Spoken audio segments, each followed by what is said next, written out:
মহান বিজয় দিবসে জাতির উদ্দেশ্যে দেওয়া ভাষণে অন্তর্বর্তী সরকারের প্রধান উপদেষ্টা ডক্টর মোহাম্মদ ইউনূস বলেছেন, ১৩তম জাতীয় সংসদ নির্বাচন ২০২৫ সালের ডিসেম্বর থেকে ২০২৬ সালের জুনের মধ্যে অনুষ্ঠিত হতে পারে। তিনি বলেন, মোটা দাগে বলা যায় ২০২৫ সালের শেষ দিক থেকে ২০২৬ সালের প্রথমার্ধের মধ্যে নির্বাচনের সময় নির্ধারণ করা যায়। বাংলাদেশের জাতীয় সংসদ নির্বাচনের ইতিহাস ঘাটলে দেখা যায়, সাধারণত শীতকালে জাতীয় সংসদের নির্বাচন আয়োজিত হয়েছে। ১৯৯০ সালের ৬ ডিসেম্বর এরশাদের শাসনের পতনের মধ্য দিয়ে সামরিক শাসনের অবসান ঘটে। গণতন্ত্র পুনঃপ্রতিষ্ঠার পর প্রথম নির্বাচন অনুষ্ঠিত হয় ১৯৯১ সালের ফেব্রুয়ারিতে। ১৯৯১ সালের ওই নির্বাচন অনুষ্ঠিত হয় বিচারপতি শাহাবুদ্দিন আহমেদের নেতৃত্বে একটি নির্দলীয় অন্তর্বর্তী সরকারের অধীনে। এটি ছিল পঞ্চম জাতীয় সংসদ নির্বাচন।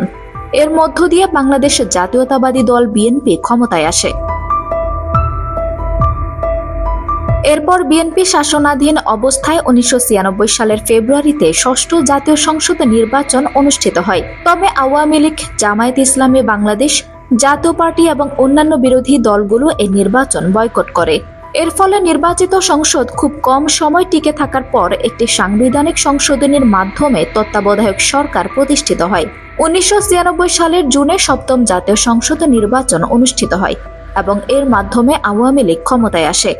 ২০০১ সালের অক্টোবর মাসে অষ্টম জাতীয় সংসদ নির্বাচনের মাধ্যমে বিএনপি আবারও ক্ষমতায় আসে।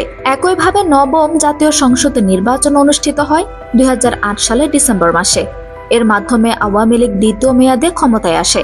পরে ২০১৪ সালের জানুয়ারিতে দশম জাতীয় সংসদ নির্বাচন, ২০১৮ সালের ডিসেম্বরে ১১তম এবং ২০২৪ সালের জানুয়ারিতে ১২তম জাতীয় সংসদ নির্বাচন অনুষ্ঠিত হয়।